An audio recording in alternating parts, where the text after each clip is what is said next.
Here the graph of f of x being equal to cosine of x is drawn below across a restricted domain which ends at 180 on the right hand side but begins on negative 90 degrees. Those boundary values obviously being included due to the brackets being square. First, they want the period of f of x over 2. Now, this is x and the period of this function is 360 degrees. Now, if we were to replace this within the argument, so f of x over 2 is going to equal cosine of x over 2, of course, and that would make our period equal to 360 degrees over a half, which is equal to 720 degrees. Write down the range of f of x over 2 minus 1. So this now becomes less relevant because what we're looking for now is this minus 1. All that's happened is that the maximum value has moved down by 1, as has the minimum value. So now we are sitting with 0, and this value of course would be minus 2. Therefore, y would be greater than or equal to negative 2, but less than or equal to 0. And of course, it's always going to be a real value in this case. So, draw the graph of g of x is equal to 1 half of sine of 2x.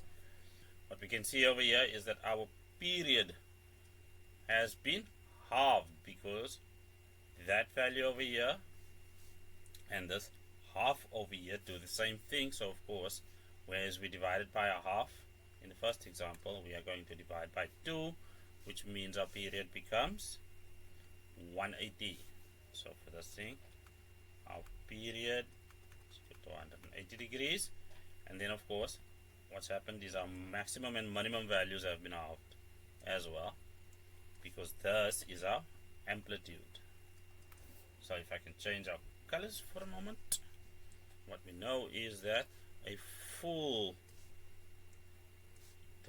period of sine will play out across that 180 degrees, which means what we're going to sit with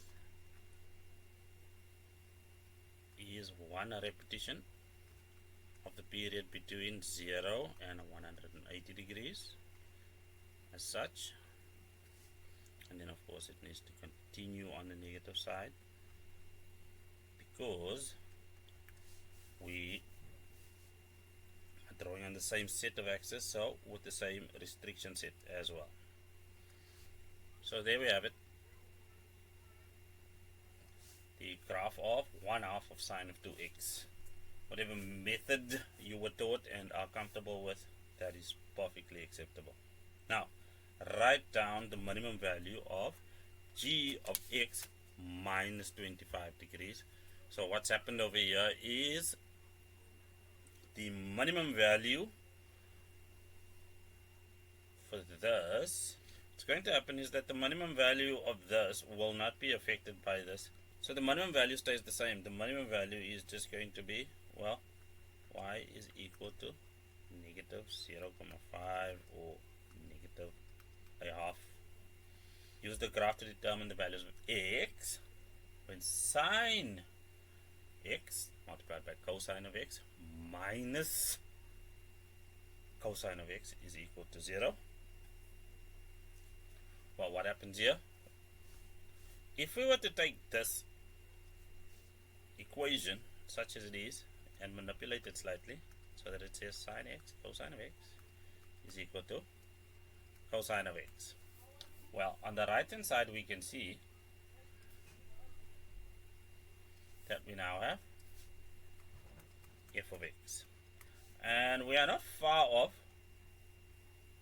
this. All we have to do is multiply this by 2, but of course then, because we can't change the value of it, we need to multiply it by half. So this would be multiplying it by 1, but this gives us the right to do this. We can then use the formula sheet and turn this into sine of 2x, and that's all equal to cosine of x, which then means we have now created on the left hand side g of x. So what have we been asked? They need the points from the graph, so we're going to use the graph where f of x or g of x equals f of x.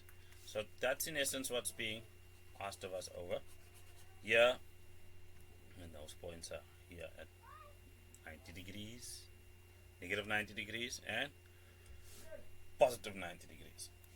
So therefore x is equal to 90 degrees, and x is equal, or negative 90, and x is equal to positive 90.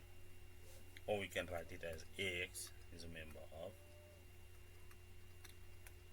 the following collection of values, which